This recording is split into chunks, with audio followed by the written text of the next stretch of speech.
Namaskar. Welcome back to Swasthya Alankar, Health and Remedies. I'm Rahul Nayyar, and today we are talking about a topic that quietly affects millions: lifestyle imbalance. Whether you are always tired, emotionally drained, or feels like your day are running you, not the other way around, you are not alone. Joining us is Dr. Bela, a wellness expert and certified homeopath, to help us explore natural ways to restore balance in our lives. Welcome to the show, ma'am. Thank you so much for having me here. It is such a relevant topic, and I'm so glad and happy to dive into it today. Thank you so much, ma'am. Equally happy we are too. My first question to you, Dr. Saab, what exactly is lifestyle imbalance? How would someone know if they are experiencing it or not? Lifestyle imbalance is basically an imbalance between the body, mind, and soul. When these three are not in balance, that is when the lifestyle imbalance starts. So your daily routines may not be in sync or in balance with nature. So the symptoms that you would probably exhibit would not be in a disease form of it, but yes, there would be, as you just mentioned, it would be brain fog, it would be tiredness, body aches, not wanting to get up, not being able to sleep, wanting to lie down all the time, maybe not being able to think well, feeling lazy all the time, and even sometimes digestive issues. Okay. So that means when you feel like these symptoms, then there is some imbalance in your life. Then you need to take a rain check on your lifestyle, where you're going wrong and where you need to improve yourself. What are the biggest lifestyle factors that throw us out of the balance today, ma'am? Stress is one of the major ones that is hampering our lifestyle. Besides that, not wanting to get up in time, not wanting to meditate, not having a very sedentary lifestyle, not wanting to exercise are common factors that are creating these lifestyle imbalances. Multitasking is another thing that, of course, it keeps our brain active, but when we are multitasking 24/7, 365, then that also creates an imbalance and taxes our nervous system. Besides that, I see an up in the processed food that these days the children are having. True. All our lot of instant food deliveries are creating this imbalance. A lot of packaged food has come into the market, wherein the younger generation has sort of got a taste to it. Plus, not to forget the screen time.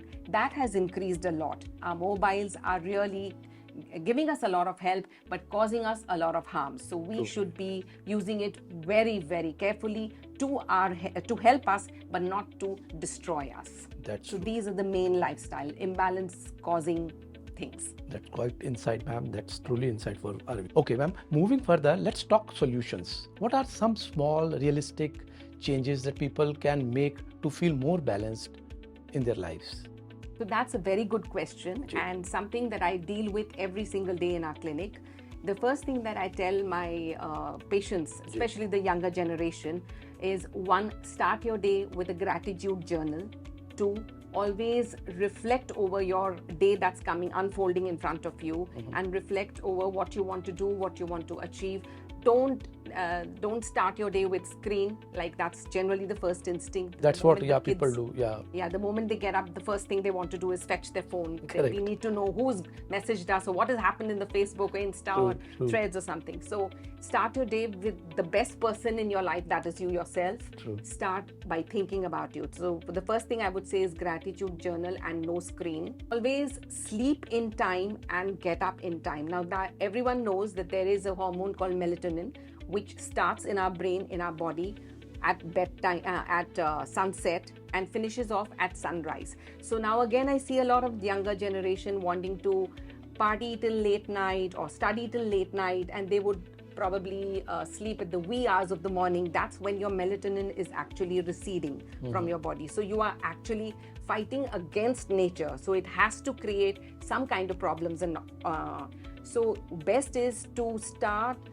sleeping consistently at the same time after sunset, 2 hours after your last meal, and consistently waking up at sunrise every single day without fail. After your gratitude, after your meditation, the next thing I would like people to inculcate is go out in the sunshine, exercise for 25 to 30 minutes, Vitamin D, besides being absorbed in your body, it will also give you a lot of endorphins in your body, that the happy hormones wherein you feel relaxed, more happy, and therefore you won't get these kind of depressions and fatigue kind of And symptoms anxieties, and anxieties. yeah. So you can actually defer that by just simple 25 to 30 minutes exercise, walk, running in the out in the open in the sunshine with full oxygen in the morning only. Another thing that we've already mentioned, you should avoid packaged food. But besides that, I am strictly against sugar. It does not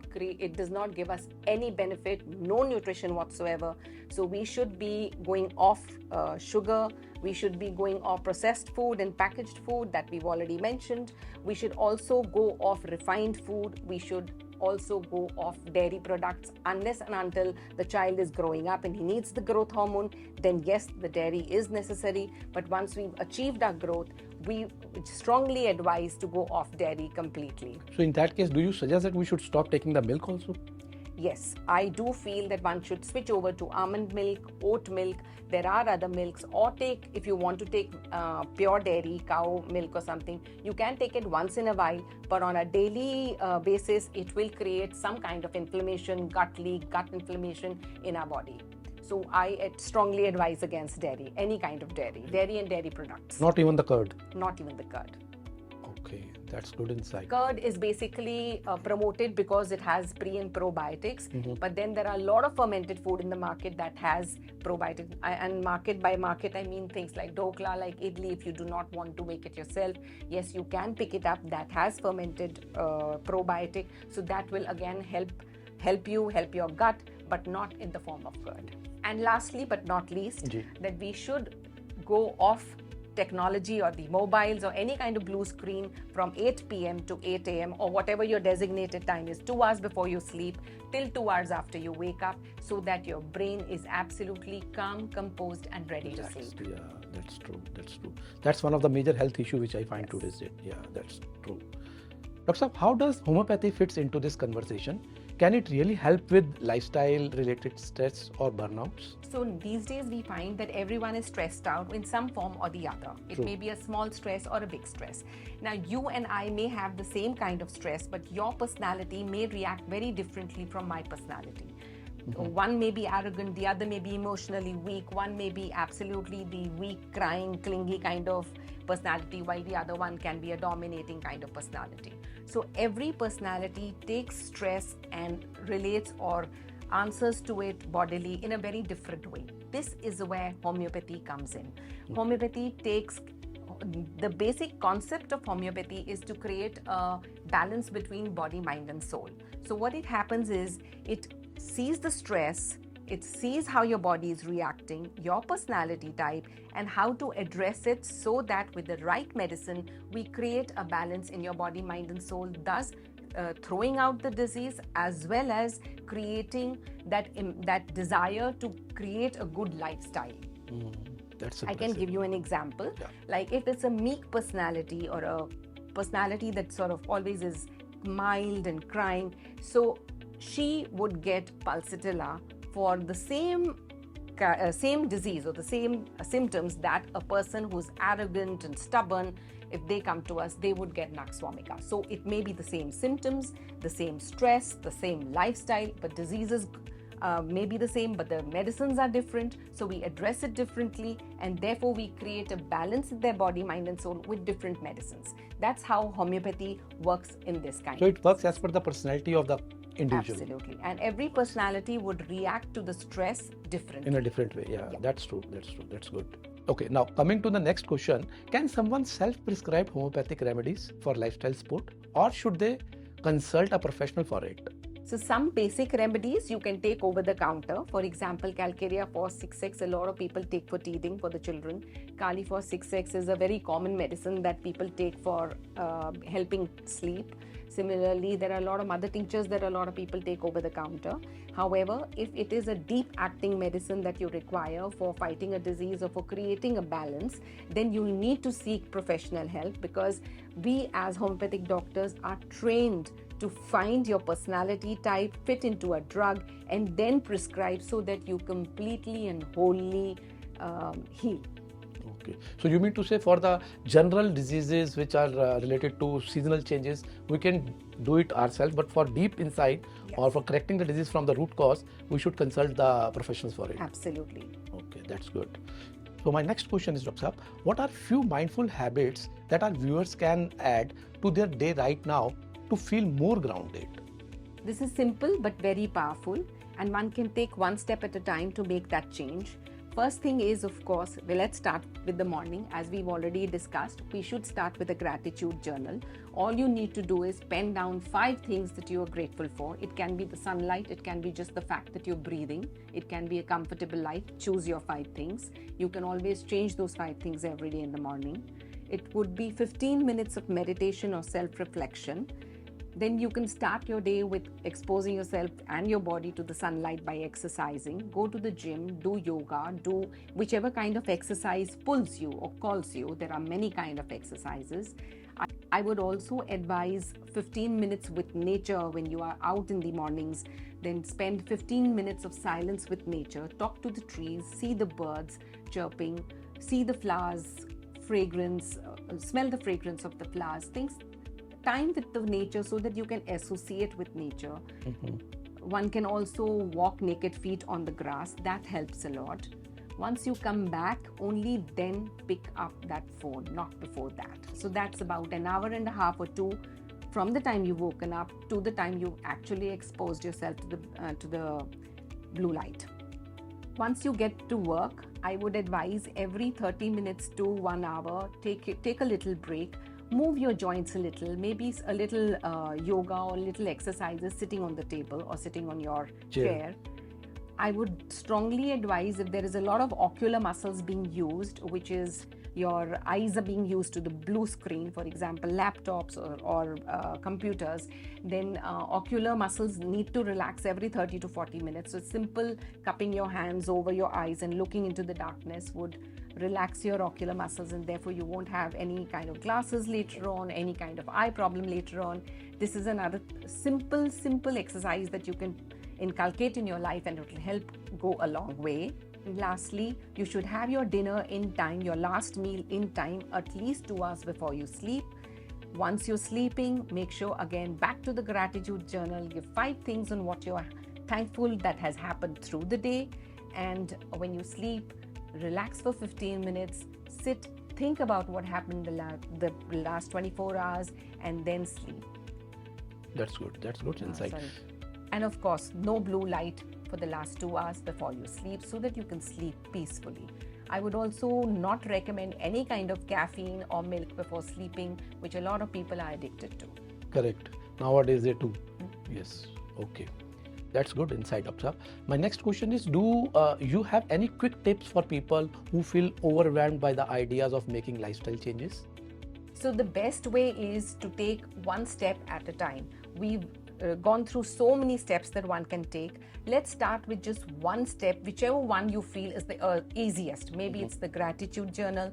Maybe it's just going off the blue light for 2 hours before and after. Like my phone generally goes off from 8 p.m. to 8 a.m. So you can pick your time. It can be something like small, like just meditation. It can be something like just the walks outside or just the sunlight, or something like the ocular muscle relaxation. So any one thing can be started.